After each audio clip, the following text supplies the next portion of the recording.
Boa tarde, telespectadores da STV.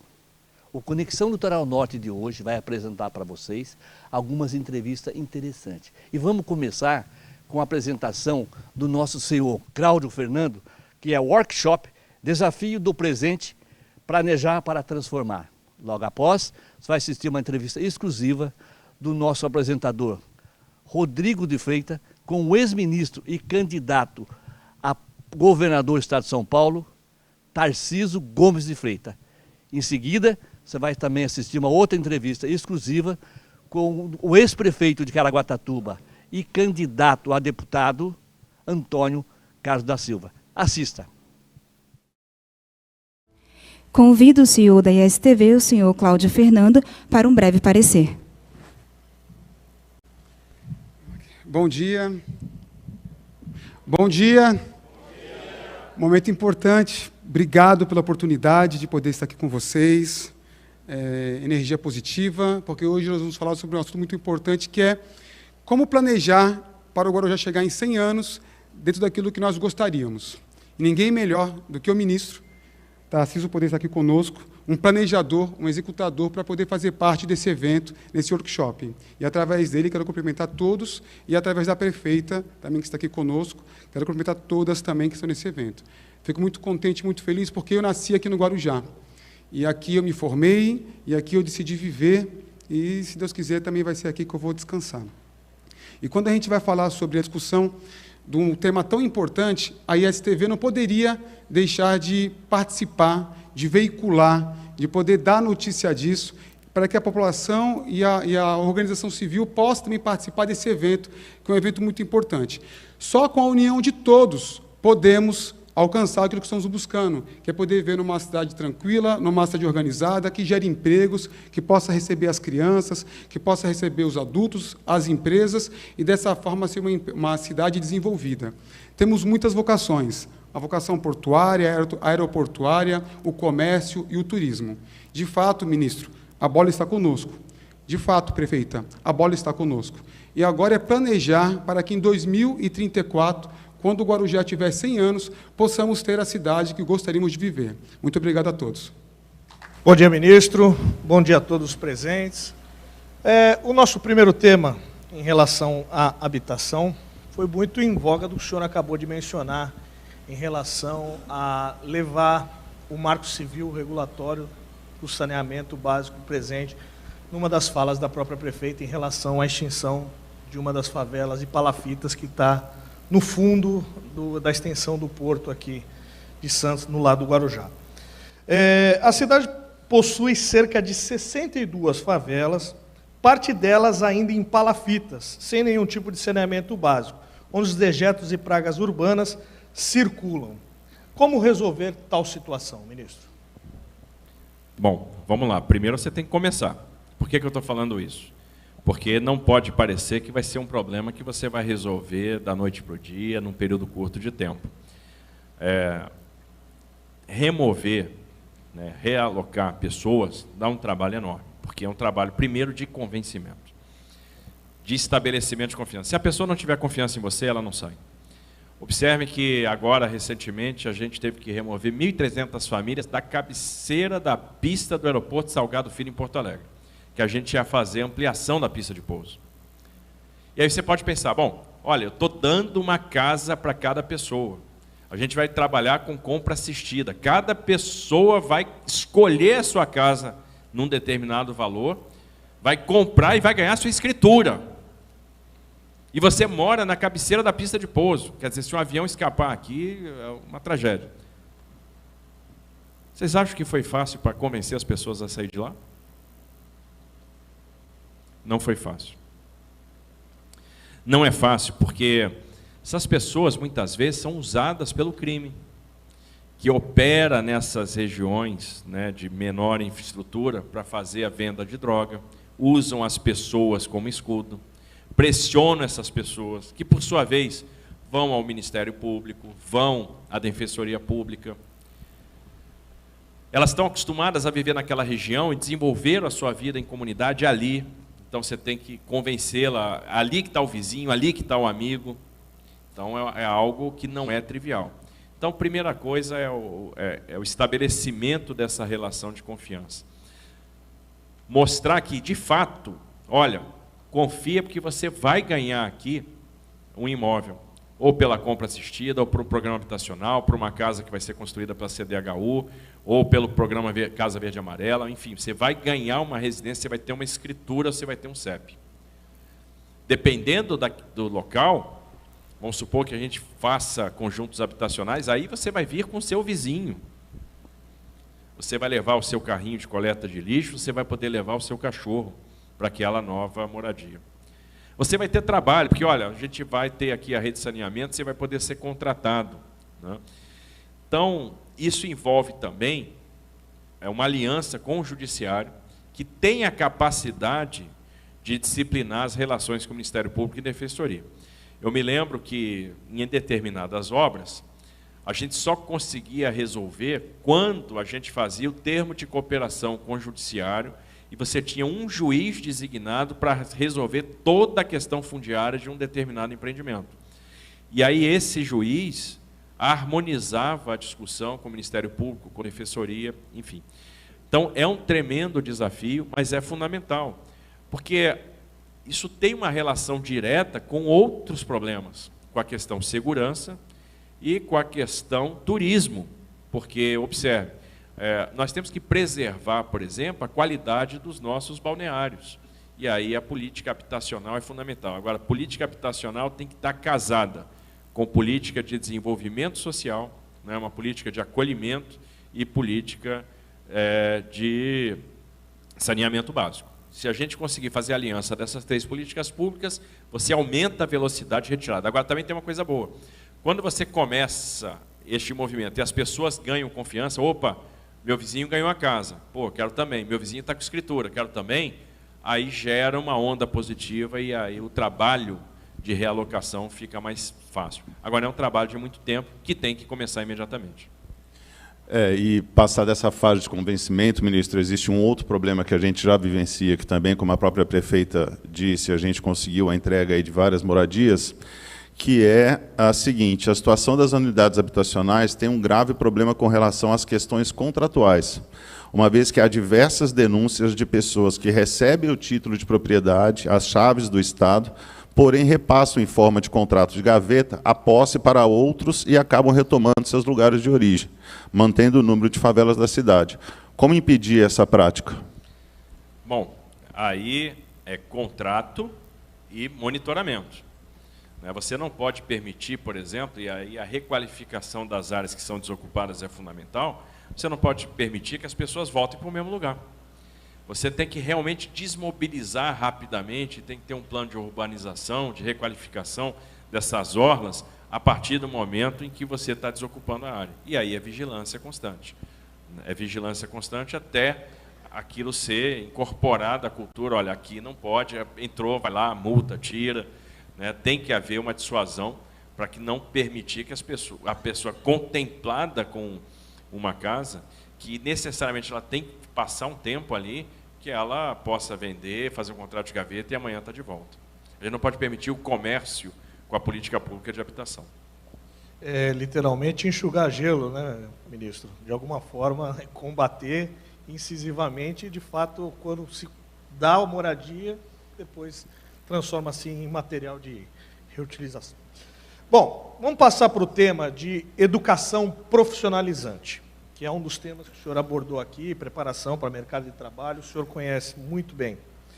Em um hiato causado pela pandemia da Covid-19, e um dos estudos, inclusive, ocasionados pela professora Priscila Bonini, esposa e pró-reitora da Universidade UNAERP, que ocasionará cerca de 11 anos de defasagem dos alunos da rede de ensino estadual. Algo tão reclamado e percebido pelo mercado de trabalho, que é uma disparidade entre aluno e profissional. De qual forma pode-se abreviar tal disparidade em um período ainda menor?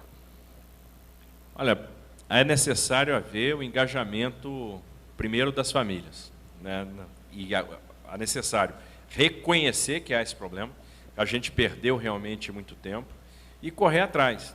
De que forma? usando os recursos que estão disponíveis e alguns que nós aprendemos a usar com a própria pandemia.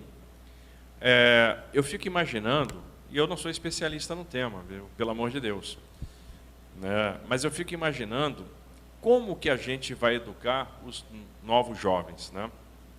A gente tem que começar a entender como a cabeça deles está formatada. Ora, o que o jovem entende hoje? Entende de videogame. Talvez a educação tenha que seguir a mesma lógica. A lógica do transpor fases. A lógica do conquistar etapas. Olha, a lógica do bônus. Pô, você ganhou uma vida aqui, que passou de fase, você ganhou aqui um bônus, você ganhou umas moedinhas. Então, o ensino talvez tenha que caminhar na mesma direção. O aluno vai ter que ser estimulado a pular de fase, estimulado a aprender. Isso gera uma grande oportunidade, porque a gente pode trabalhar com grandes centrais de produção de conteúdo, e conteúdo de alto nível, né? Conteúdo formulado pelos melhores profissionais, desde que a gente tenha uma lógica de transpor fase, de conquistar meta, né? Isso substitui a convivência na escola? De forma nenhuma. A convivência é fundamental, mas a gente vai ter que saber aliar essa convivência, o período da escola, com tecnologia de informação, com ensino à distância de qualidade, onde a gente estimule o aluno, estimule o estudante a passar de fase. Ele tem que se sentir desafiado.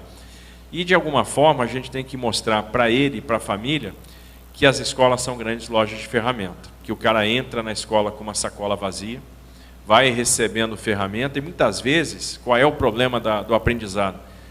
O aluno não percebe para que aquela ferramenta serve e ele se desestimula. Ele precisa entender para que aquela ferramenta serve, porque quando chegar no final do seu período de formação, quando ele tiver com a sacola cheia de ferramentas, ele vai ver que na vida profissional, cada ferramenta daquela que ele recebeu vai resolver um problema. Se ele entender isso, o aprendizado dele muda. E dentro dessa mesma temática, o senhor já disse que o Sistema S é extremamente importante, né? A cidade do Guarujá possui apenas um centro de aprendizagem, que é o Paula Souza. Eu acredito que dentro do que o senhor disse é extremamente importante essa ligação.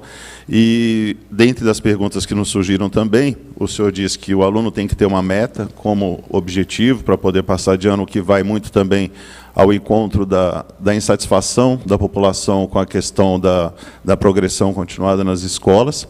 E um dos modelos que tem sido bastante discutidos em todo o território nacional é o das escolas cívico-militar. A implantação desse modelo em Guarujá, atendendo a Baixada Santista, poderia ser benéfica para a região? Acho que sempre é. Uma questão que a gente tem que se perguntar às vezes é por que uma escola do Vale do Ribeiro, que tem lá o menor IDH do estado de São Paulo, né, o Vale do Ribeiro ou o Pontal do Paranapanema, por que uma escola do Vale do Ribeiro, às vezes, tem um desempenho melhor do que uma escola do centro da cidade de São Paulo? Existem boas práticas que precisam ser compartilhadas. Esse compartilhamento de boas práticas é fundamental. E a boa competição também. A escola cívico-militar preza por uma coisa, que é a disciplina. Disciplina não é um demérito, a disciplina é uma coisa importante. Os alunos precisam aprender a ter respeito aos professores. Bom, eu fui educado num colégio militar. E a gente levantava e a classe era apresentada ao professor quando ele entrava em sala de aula.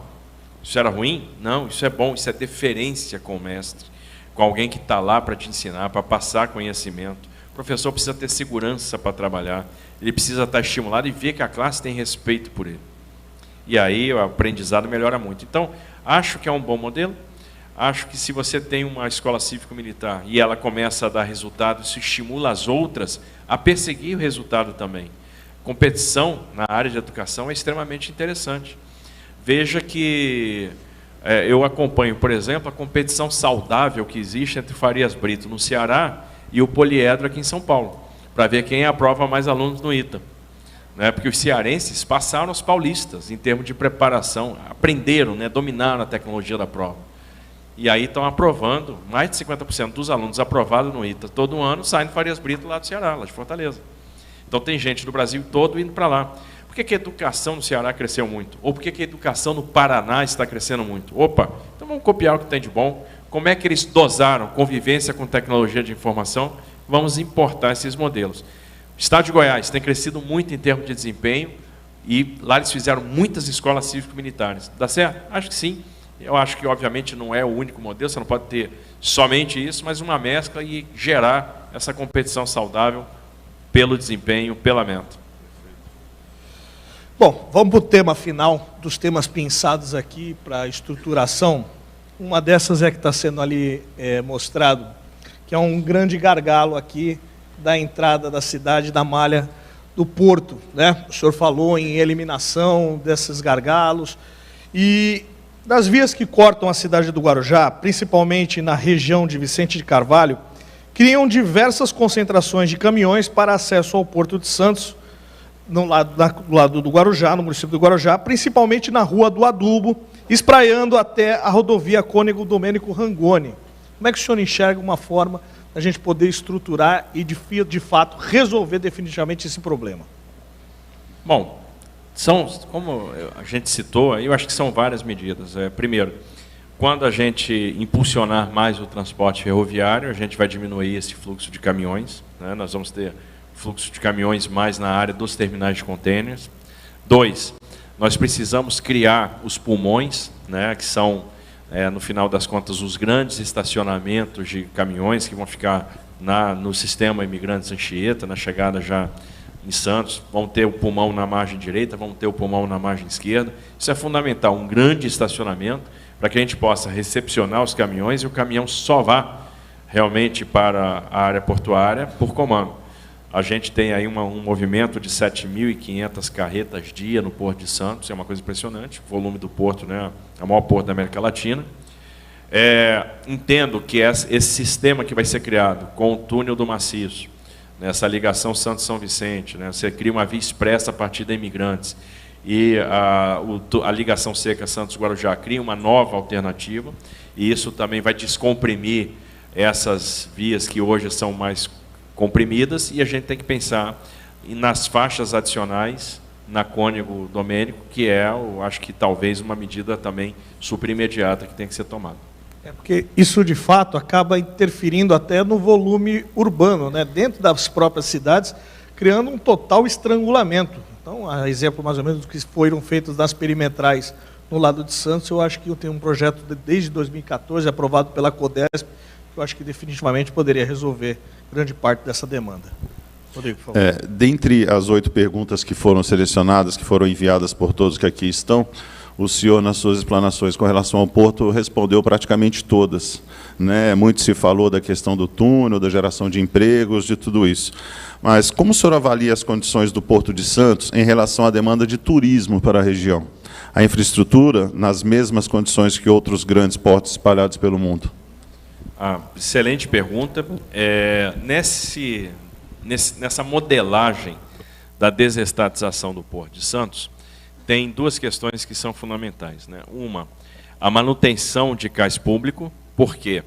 Para os pequenos operadores portuários e também para os estivadores, porque o cais público acaba contratando, né, esses operadores portuários que não têm arrendamento e fazem a sua operação no cais público, acabam contratando muita mão de obra no OGM. Então, isso é fundamental.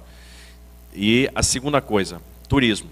Então, nós vamos ter mais berços dedicados ao turismo no Porto de Santos. Então, a gente deve sair de 1 para 4 berços.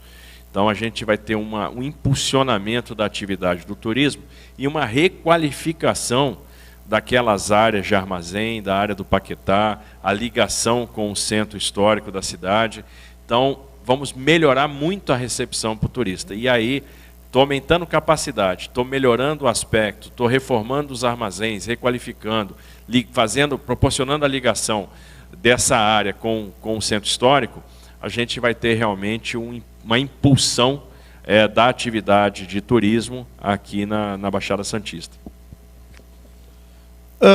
Ministro, o senhor falou muito presentemente, eu acho que a grande expectativa do Guarujá é em relação ao túnel Santos-Guarujá.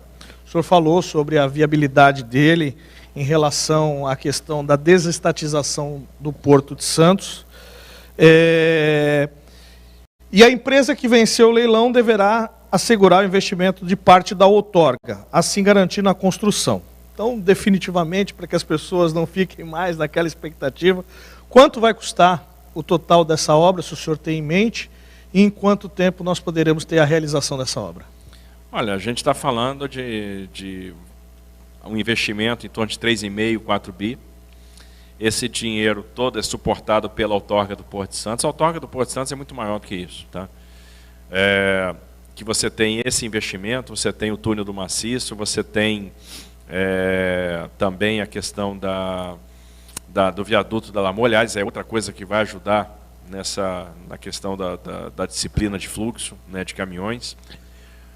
Você tem uma compra de ações da ordem de 700 milhões de reais, você tem uma participação de 4,5% da receita operacional bruta todos os anos, ou seja, um caminhão de dinheiro que o Porto de Santos gera. Então o pessoal, vai dar o dinheiro? Dá, suficiente, e já é uma obrigação, o cara já sabe que na outorga de Santos, 4 bi vai ser para custear o túnel, né? 3,5, 4 bi vai custear o túnel. Como é que a gente vai fazer isso? São 2 licitações separadas. Por quê? Eu não poderia obrigar o operador portuário a fazer a operação do túnel. Por quê? Isso implicaria em impor um business diferente daquele que é o core business, que é a competência lá do operador portuário. Isso poderia afastar players muito qualificados que não topariam o risco da obra e operação rodoviária. Ok, não tem problema. Então nós vamos fazer uma concessão portuária e uma concessão rodoviária, que vai ser a do túnel. Qual é o problema da concessão rodoviária? É o valor presente líquido, que é negativo.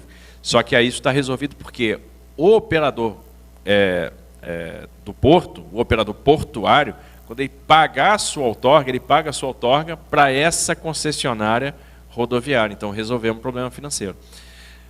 Eu imagino aí que a gente vai ter alguma coisa em torno de 36 meses de obra, né, uma estimativa.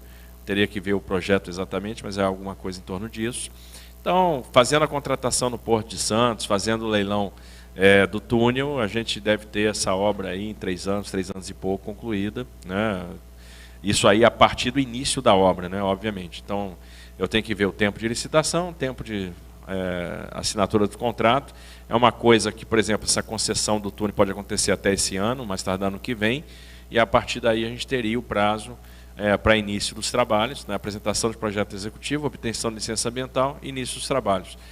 Né, vamos supor que você gaste aí 1 ano no trabalho de executivo e licença, você vai ter mais 3 de obra. Então, em torno disso, 4, 5 anos.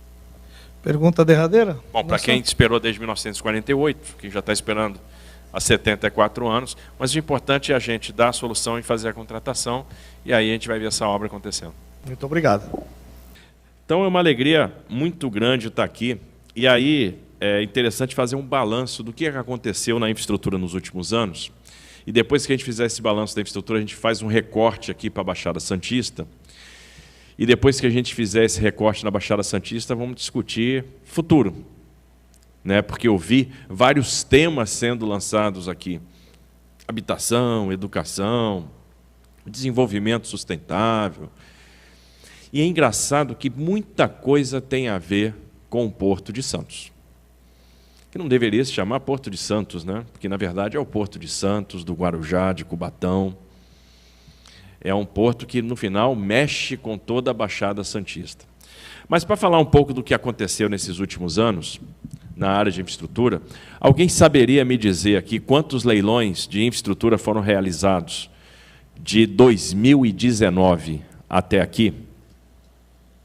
Alguém sabe? Pô, chegou perto. Quem dá mais? 143. 143 leilões. Nesses 143 leilões, quanto de investimento foi contratado? Contrato assinado. Alguém sabe dizer? Alguém chuta? 5? Não, quem dá mais? 50? Quem dá mais? Oi? Só no leilão do 5G foram 50 bi de investimento. Um leilão, 50 bi. Só em saneamento básico, ano passado, se contratou 50 bi. Foram contratados até aqui 836 bilhões de reais. A primeira ferrovia brasileira foi privada, foi uma ferrovia construída por Mauá. né, que ligava Petrópolis ao Porto do Rio. Nos Estados Unidos, que é o país que tem uma densidade de malha, a maior densidade de malha do mundo, todas as ferrovias são autorizadas, são privadas. E a gente ficava se perguntando, bom, por que uma empresa de celulose, que está lá em Lençóis Paulista, não pode ter seu ramal ferroviário para Pederneiras? Por que eu tenho que obrigar a empresa a fazer sua logística rodoviária? Ou uma empresa, detalhe, essa empresa que está em Lençóis Paulista tem terminal na margem direita do Porto de Santos. Por que uma empresa que está lá em Três Lagoas não pode ter seu ramal ferroviário para Aparecida do Taboado? E essa empresa que está lá em Três Lagoas tem terminal na margem direita do Porto de Santos. Por que uma empresa de celulose que está lá em Ribas do Rio Pardo não pode fazer a sua logística ferroviária e não pode fazer o seu ramal ferroviário para Inocêncio, ligando na Ferronorte? E essa empresa de celulose tem terminal na margem esquerda do Porto de Santos. Por que uma empresa não pode fazer, por exemplo, uma ligação de balsas estreito, de Balsas no Maranhão para Estreito, que é a região onde o agro mais está crescendo do Mato Piba, a região do sul do Piauí, do sul do Maranhão? Por que a indústria de proteína animal não pode ter a sua ligação de Cascavel para Chapecó ou do Mato Grosso do Sul até Santa Catarina? E a maior vulnerabilidade numa indústria de proteína animal é não ter ração, é não ter milho. Eles não faziam seus ramais ferroviários porque ferrovia era uma exclusividade do Estado. Só o Estado podia empreender ferrovia. E nós resolvemos fazer um teste. Vamos acabar com isso? Vamos permitir que o privado possa fazer o seu investimento ferroviário. O Estado vai fazer seu investimento ferroviário. Vai ter melhoria nas travessias urbanas, vai ter iluminação de LED. A mesma coisa nós temos que fazer na 101, no trecho que é estadual. E por aí vai. Observe que muita coisa vai ter relação com esse desenvolvimento do porto aqui de Santos. Então, o que eu vejo é que a perspectiva é muito boa. E o bom é que vocês estão se preparando, porque o fato de ter um movimento da sociedade civil organizada para discutir a construção do futuro para a região da Baixada, em especial do Guarujá, não tem preço. Isso significa que a sociedade está atenta e que os frutos virão, porque este movimento vai ter capacidade de apresentar boas propostas, de construir soluções junto com o poder público, junto com a Prefeitura do Guarujá, junto com o Governo do Estado de São Paulo, junto, por que não dizer, com o Governo Federal.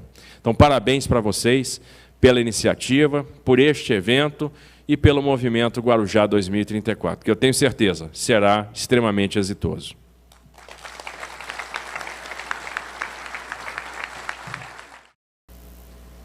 Em nome da ISTV, agradecemos a participação e o empenho de todos para que esse momento acontecesse. Momento esse importante para o desenvolvimento da cidade. Temos a certeza que juntos conseguiremos atingir os objetivos do movimento e teremos uma cidade ainda melhor para os moradores e turistas. Antes de encerrar, gostaria de convidar o senhor Cláudio Fernando e a prefeita, a doutora Adriana Machado, para entregar uma homenagem ao ex-ministro Tarcísio de Freitas.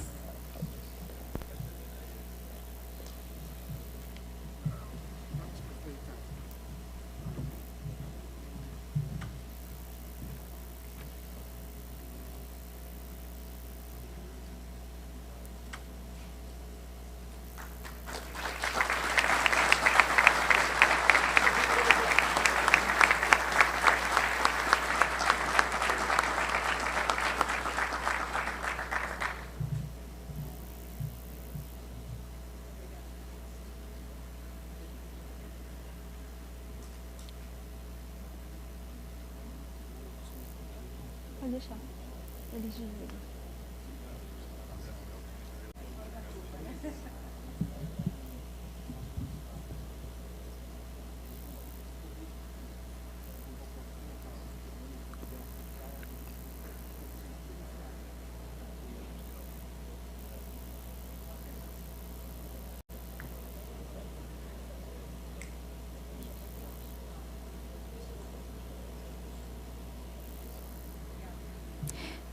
Convido o senhor Cláudio para os agradecimentos finais.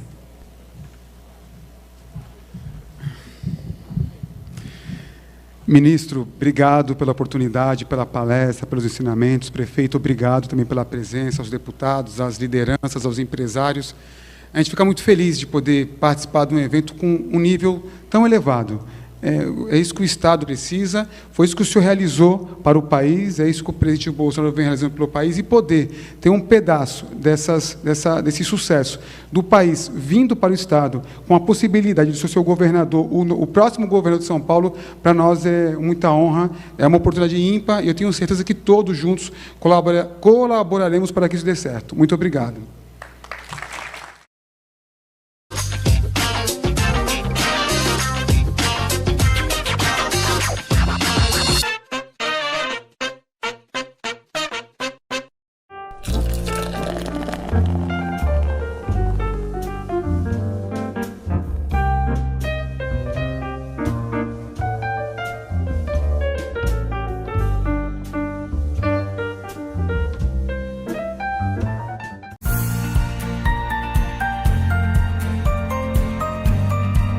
As encomendas para os ovos de Páscoa já estão abertas. Faça a sua encomenda e venha nos visitar. Venha experimentar os nossos brownies. Estamos te esperando.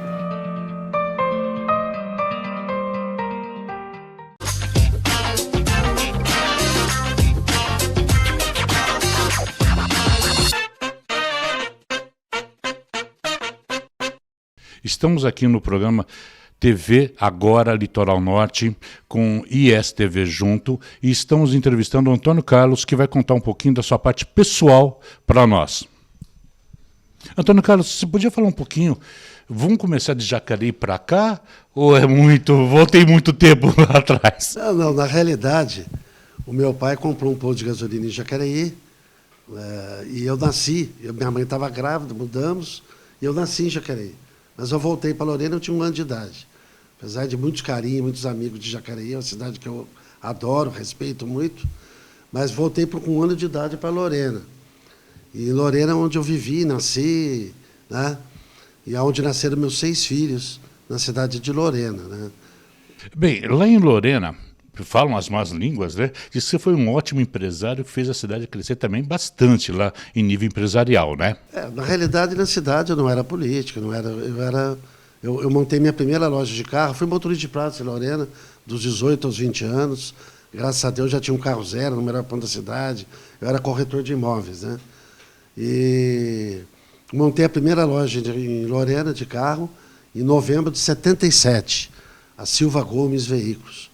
Depois eu montei a Silcar 2 anos depois, minha loja de automóveis Silcar, na cidade de Lorena.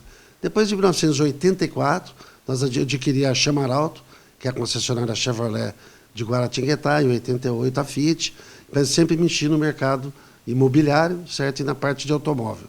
Então essa foi a minha vida. Quando eu vim para Caraguatatuba, eu fui nomeado concessionário Chevrolet aqui em Caraguá, Fiat, Ford e Ford Atibaia. Então meu ramo de concessionárias de automóvel teve essas questões todas. E mudando para Caraguá, eu tinha apartamento aqui desde 83, mas eu vinha para passear. Quando eu mudei para Caraguá, em novembro de 89, né? Aí eu vi que não tinha condições de morar em Caraguá. A cidade tinha 8% de esgoto coletado, não era 100% tratado. Quando chovia, fazia sol, a cidade fedia. A cidade era tida como o patinho feio do litoral, o banheiro do litoral norte. Essa era a Caraguatatuba, que nós assumimos a primeira gestão em 97. Bem, antes de entrar nessa parte política de gestão, vamos falar um pouquinho mais lá. Você trabalhava com a concessionária aqui em Atibaia. Como era essa logística sua de subir e descer a serra? Porque a Tamoios não era duplicada nesse período. Não. Como era essa experiência de subir e descer a serra? Não, na realidade eu tinha um sócio que tocava a empresa, que era o Paulo Noronha, na época eu ainda estava na prefeitura, e o Paulo que fazia a gestão das concessionárias Ford quando nós somos sócios, da Ford aqui e da Ford de Atibaia. Eu não ia lá tocar, eu só ia ver negócio. Bem, agora vamos falar um pouquinho sobre a política aqui. Caraguá, patinho feio, e você assumindo a prefeitura numa situação precária, sem dinheiro no caixa. E conta agora os milagres que você fez aqui para nós. A gente não faz milagre, quem faz a gente é instrumento de Deus, porque não é possível o que aconteceu com Caraguá. Eu assumi a primeira vez a cidade do prefeito Trombini, uma cidade que tinha um orçamento de 33 milhões por ano, e eu peguei uma dívida de 23 milhões. Ele não pagou o salário de dezembro do servidor, não pagou o 13º do servidor, 8 meses sem tirar o lixo da cidade. Em cada esquina tinha 6, 7 metros de altura de lixo, na cidade inteira, porque 8 meses sem recolher o lixo. Então, essa é a Caraguá que nós assumimos em 97. Mas eu quero agora, nesse momento, que a nossa cidade vai fazer aniversário amanhã, né, dizer da honra que foi toda essa transformação que Caraguá teve. 97 foi meu primeiro ano, 20 de abril de 98, 1 ano, 3 meses e 20 dias depois, e ela vai fazer agora, amanhã, 25 anos, nós inauguramos a Avenida da Praia, o primeiro trecho do Camaroeiro ao Rio Santo Antônio. Essa obra vai fazer 25 anos amanhã e ela nunca teve um buraco. E essa era Caraguatatuba, onde nós começamos a grande transformação e nunca mais parou. Olha, é fantástico ver, porque eu acho que era importante, de repente, a gente até sair pela cidade para mostrar todas as mudanças que você fez. Mas isso é um outro programa. Mas agora deixa eu falar assim, nós estamos em prece de uma eleição para deputados. Qual a importância de ter um deputado da região? Que uma coisa que nunca teve aqui no Litoral Norte, um deputado que pensasse em nossa região. Eu já fui deputado, e como o meu trabalho como deputado, fiquei 2 anos, nós articulamos, e depois veio o AMES, e veio o Poupa Tempo, e veio a Vila Dignidade, e, enfim, tantas conquistas, a ETEC, né? Tantas conquistas que tivemos, uma parte delas em função da minha candidatura, do meu mandato de deputado estadual. Para você ter uma noção, eu fiquei deputado 2 anos, em Lorena, eu levei o AME para Lorena também, como deputado. Em Lorena tem uma ala do hospital com o meu nome, deputado estadual Antônio Carlos da Silva. Um hospital que estava fechado, 4 horas pela vigilância sanitária, onde nasceram meus 6 filhos, e a Santa Casa de Lorena fechando, né? E graças a Deus, com esse trabalho nosso, e mais os empresários que tocavam, que entraram na gestão do hospital, nós conseguimos fazer de um limão uma limonada e uma grande transformação na saúde de Lorena. Enfim, todas as minhas emendas, quando eu fui deputado, foram para a saúde, né? Em todas as cidades que eu tive voto, nós distribuímos emenda para a saúde. Eu lembro que, na época, tinha até uns deputados, ficaram um pouco com ciúmes e fizeram uma frente da saúde de deputados. Depois que eu saí, nunca mais teve a frente de saúde. Mas as minhas emendas foram sempre para a saúde e para instituições da saúde. Mas fora disso da área de saúde, eu sei que você tem alguns outros projetos que eu acho muito bacana, que eu tive a oportunidade de estar conversando com você em off, mas eu queria que você falasse um pouquinho sobre a ideia de unificar todo o Litoral Norte na parte turística e Vale do Paraíba, que é uma ideia sua que está nascendo e está sendo exposta a isso ao mercado. Eu queria que você falasse um pouquinho mais dessa ideia. Olha, o Litoral Norte tem um grande potencial, as 4 cidades do Litoral Norte, de você fazer um turismo integrado. Qualquer cidade no mundo, qualquer região no mundo que cresce de maneira potencializada, ela cresce de maneira regionalizada. Quando você unifica as 4 cidades nossas com a iniciativa privada, daria um turismo integrado de grande desenvolvimento. Fora isso, o meu sonho é a duplicação de Ubatuba-Santos. Eu não sei se vocês sabem, todas as estradas interestaduais do Brasil, elas são federais. O único trecho que é estadual é de Ubatuba-Santos. E, se Deus quiser, numa pré-candidatura eu vou lutar por isso, e com o ministro Tarcísio, o governador de São Paulo, nós vamos fazer a duplicação de Ubatuba-Santos, se Deus quiser. Porque essa duplicação, inclusive o início do projeto da duplicação da Tamoios, que começou na sua gestão, é importante dizer, também lembrar do Porto de São Sebastião, que é o 2º maior porto do estado de São Paulo.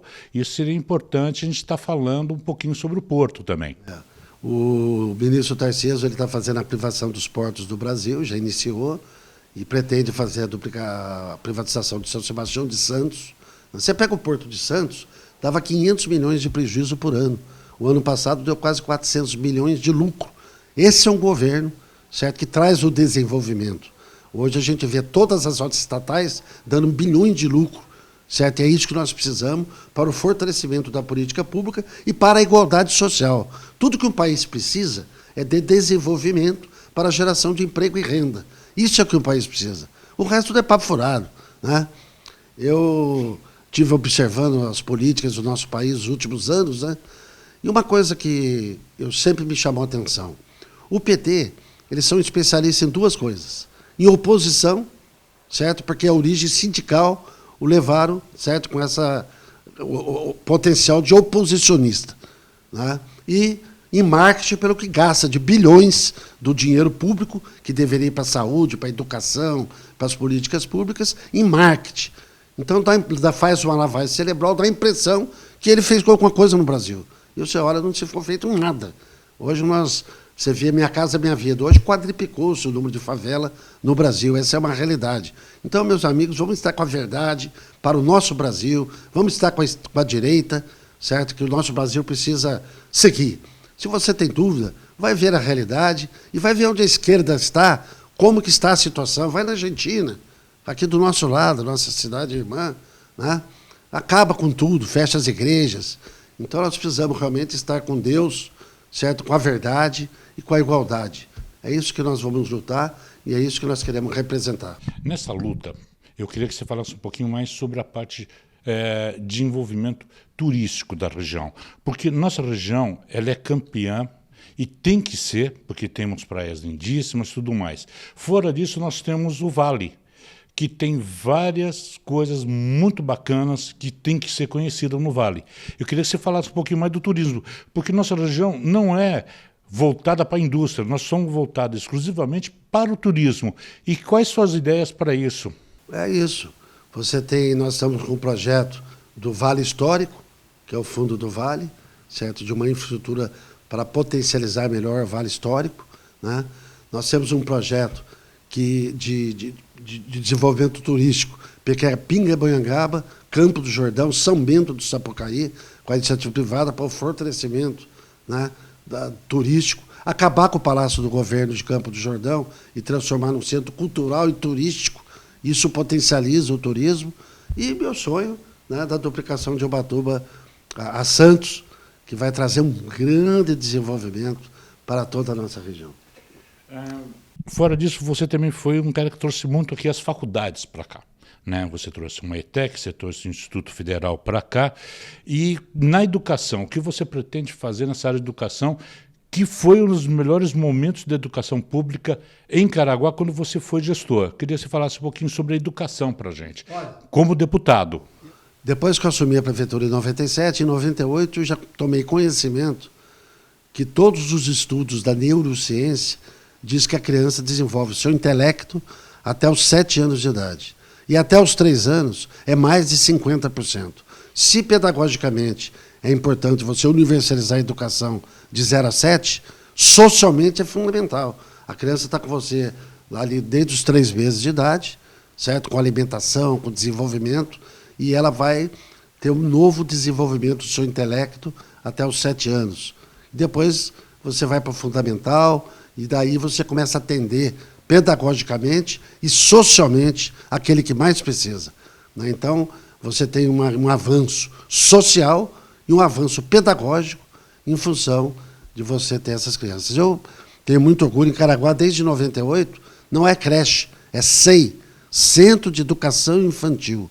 E nós trabalhávamos exatamente isso. A alimentação para as crianças, o desenvolvimento, a questão pedagógica, já desde os 3 meses a criança é feita esses exercícios. E tivemos um resultado maravilhoso. As minhas crianças, quando eu era prefeito, podia repetir na escola a sua comida.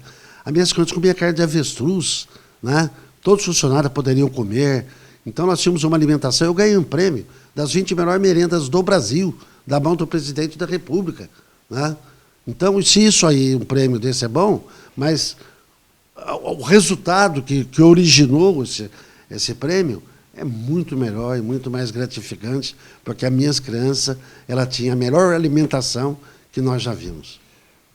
Querido, meu querido ex-prefeito, é fantástico, mas como um deputado estadual pode intervir nessa faixa que você está falando sobre se preocupar com as crianças? Como um deputado pode vir aqui para a região, cobrar o prefeito disso, trazer emendas sobre isso para essas crianças? Não, como um deputado, Você veja, meu filho ficou deputado 2 meses e meio, o Júnior, e fez uma lei mudando o nome, porque a falta de compromisso começava com o nome, merenda escolar. Um prefeito dava um pão com salsicha, é uma merenda. Não, o Júlio colocou meu filho em uma lei, alimentação escolar, com o cardápio do que servir, com o nutricionista. Muitas das nossas crianças que vão para a escola, aquilo ali é muito importante para ela, aquela alimentação é fundamental e de grande importância para ela. Então, como deputado, eu pretendo conversar com o governo do Estado e a gente fazer a prioridade de 0 a 7 e depois do ensino fundamental para atender as nossas crianças que mais precisam. As minhas perguntas são muito assim voltadas por um motivo, que muita gente não sabe o que o deputado faz. Acha que o deputado está lá só para fazer leizinha. Não. O deputado pode agir na cidade, sim, através das suas leis, trazendo emendas e tudo mais. Puxa, todos esses projetos que você está falando, é importante ver a figura do deputado atrás disso, que vai estar fomentando isso junto ao governo estadual e ao governo federal, né? E o mais importante disso, os cidadãos, é você prestigiar representantes regionais, locais e regionais. Ele vai estar brigando, vai estar sendo cobrado pelo desenvolvimento da sua região. Você vota gente de fora, você não sabe nem onde ele está depois, né? E outra coisa, vamos fazer uma inovação. A campanha política não é lugar de emprego. Às vezes a pessoa vai e assume um emprego por 60 dias, por 30 dias, às vezes no dia da eleição, ganha lá 50, 100 reais e vende o seu voto, vendendo o futuro. Não, meus irmãos, o voto é a arma democrática para nós mudarmos o nosso país, para nós termos um país diferenciado, onde as políticas públicas funcionem. Aí sim vai atender os nossos irmãos. Nenhum irmão nosso pode estar com fome e não ter comida. Nenhum irmão nosso pode estar doente e não ter remédio. Se coloca no lugar de uma pessoa, certo, que está com fome e não tem comida. Se coloca no lugar de uma pessoa que está doente e não tem remédio. Se você se colocar no lugar dessa pessoa, ou políticos por aí, você vai ver que o fundamental é as políticas públicas chegarem àquele que mais precisa.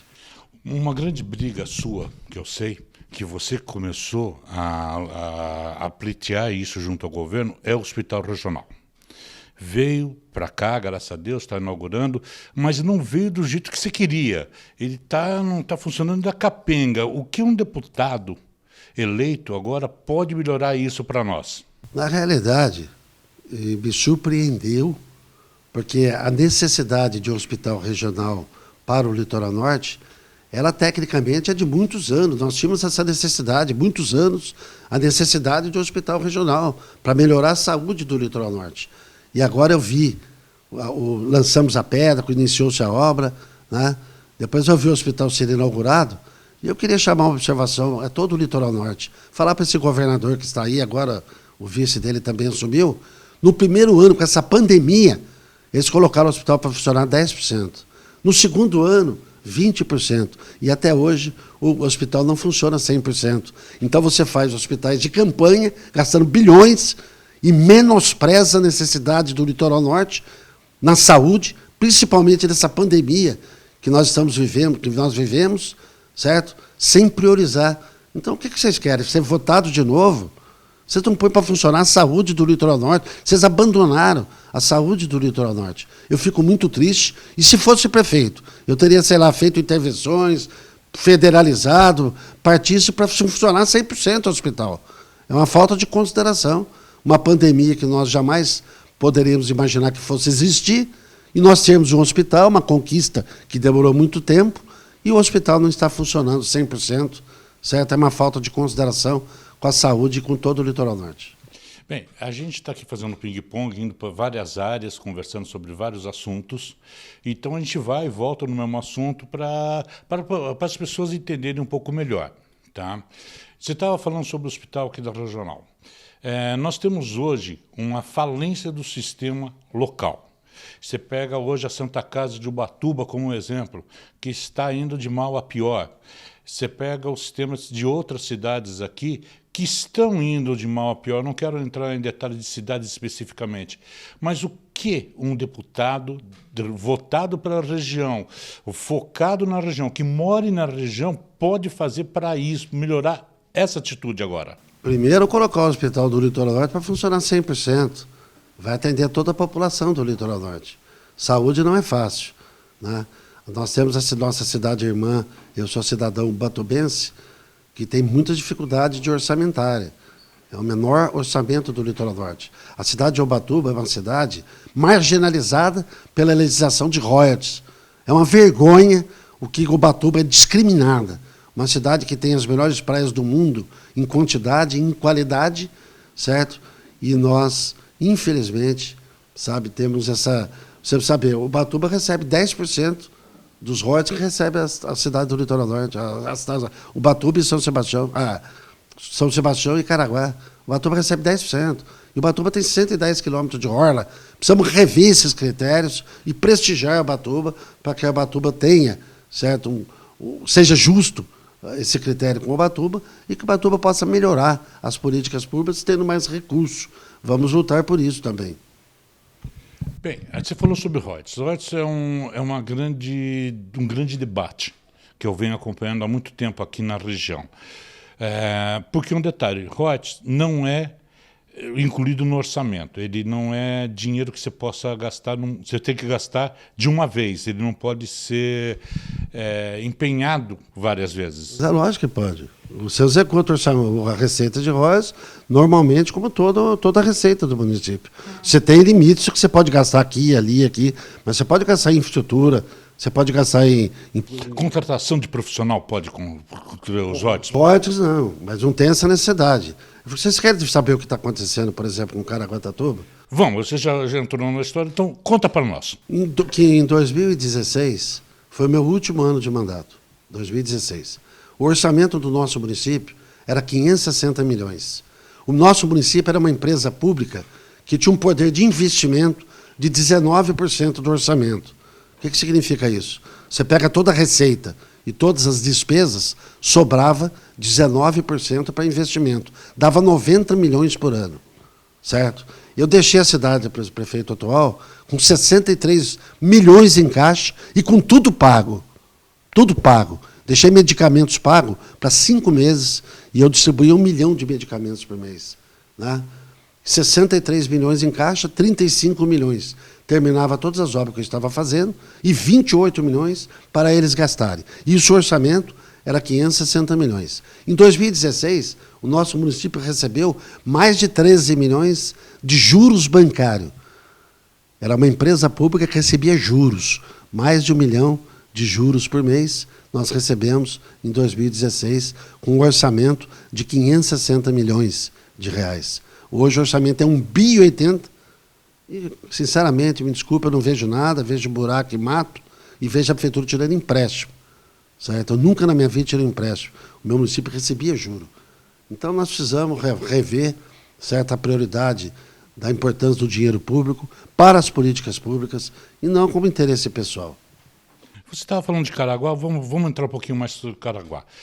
Caraguá é uma cidade, acho que atípica do resto do Brasil. Por quê? Em primeiro lugar, nós estamos numa região de mangue, que precisa ser pensado isso certinho por motivo das enchentes que acontecem em Caraguá. E como um deputado pode estar agindo para tentar ajudar a solucionar alguns desses problemas, que nada vai ser solucionado de uma hora para outra, vamos ser honestos. Isso é um projeto que demora um certo tempo. Então, todo mundo, dependendo nas eleições municipais, quando tiver eleições municipais, a população tem que pensar nisso, que é um projeto. E o que um deputado pode fazer isso agora para a gente parar um pouquinho de ter essas enchentes que acabam com a nossa cidade toda hora? Se eu observar, eu não sabia que existia uma pessoa igual esse ministro Tarcísio. Eu digo para você que eu comecei a observar, falei, não é possível que exista isso. Eu sempre votei na minha vida e nunca vi um exemplo de ministro, certo, que fez toda a infraestrutura brasileira em 3 anos, nessa pandemia, que fez a privatização dos portos, aeroportos, que está privatizando portos, aeroportos, enfim. Então, o ministro Tarcísio, como governador, certo? E eu sou um pré-candidato que estarei no partido dele, e se Deus quiser ao lado dele, o ministro Tarcísio vai dar um jeito aqui no Caraguá, que tem que ser feito o desassoreamento de todos os rios e os enrocamentos para não haver, certo, assoreamento. Isso é o que Caraguá precisa. Para vocês terem uma noção, você falou uma coisa muito certa, Por que Ubatuba tem 380 e tantos anos, São Sebastião 380 e tantos anos? É uma diferença de 2 anos, Ubatuba e São Sebastião. E Caraguá tem 165, vai fazer amanhã 220 anos a menos, praticamente. Caraguá era um grande mangue. E Caraguá, do Camaroeiro ao mar, a divisa com São Sebastião, o mar sofre um processo de assoreamento. Vocês têm noção do que é isso? Toda a terra da catástrofe de 67 está aqui, no Rio de Santo Antônio, está no mar aqui do centro da cidade, no Indaiá, está tudo aí. Todos os nossos rios já estão assoreados, e isso aí que dá as enchentes. Então eu tenho dele, seja com o Exército, nós iremos levantar Caraguatatuba, porque tecnicamente, daqui a 20 anos, Caraguá está dentro d'água. Essa é uma realidade, é técnico.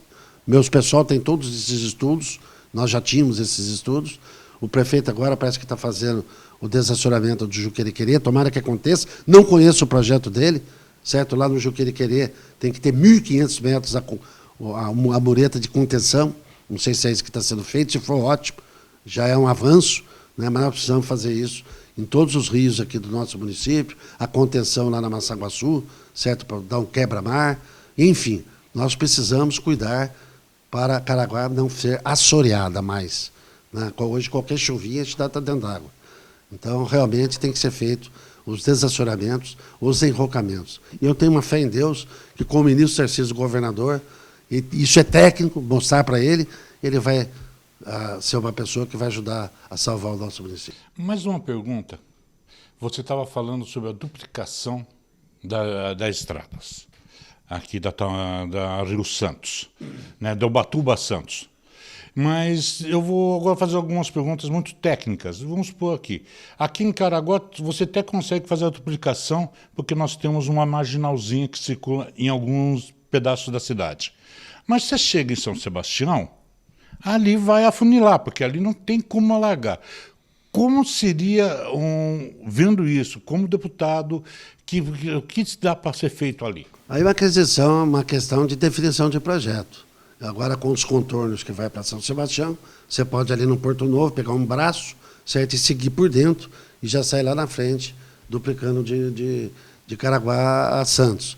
Mas o primeiro momento é Ubatuba-Caraguá, certo? É uma obra mais simples, né? É uma obra mais tranquila, e federalizando, o ministro Tarcísio faz isso, porque se até em termos de meio ambiente, você federalizando, você vai ter as aprovações do meio ambiente federal. Então é muito mais rápido, mais fácil, e também tem o recurso do governo federal. Então iniciamos de Ubatuba a Caraguá, né? E também acertar o projeto que possa levar de Caraguá a Santos. Maravilha. Estamos aqui com o Antônio Carlos da Silva, pré-candidato a deputado, um ex-prefeito. Quem conhece Caraguá sabe a mudança que esse homem fez pela cidade. Queria agradecer muito esse tempo que deu para nós, para a Conexão, que nós vamos estar aí batalhando para cada dia ver melhor mais a nossa cidade. Antônio Carlos, muito obrigado. Eu acho que essa conversa em 1 hora é pouco. Precisamos conversar muito mais vezes, porque da onde você tira tanta força? Eu queria 1 hora que você me explicasse isso, porque 65 anos, com essa vitalidade, com essa cabeça, é para poucos. E querer enfrentar o que tem que ser enfrentado aí pela frente. Muito obrigado pela atenção. Estamos aqui agradecendo tudo mais. Não, eu vou passar a palavra, para ficar sossegado. Gente, esse homem, pessoalmente, é mais incrível que vocês estão vendo na TV. Fica à vontade, despeça do nosso... Na minha vida, um conceito que eu vivo, é o seguinte: o melhor combustível que existe para a nossa vida é o ideal. Quando você faz uma coisa por ideal, ele é o melhor combustível que existe. Você faz com prazer, você faz com o coração, sabe? Então, você fazendo com ideal, você não cansa. Eu quero continuar exercitando meu ideal em benefício comum, para a melhoria da vida das pessoas. É o ideal, o nosso melhor combustível. Vamos exercê-lo e vamos viver com ele democraticamente, com o ideal. Gente, com esse ideal, vamos batalhar mais. Sucesso para todos!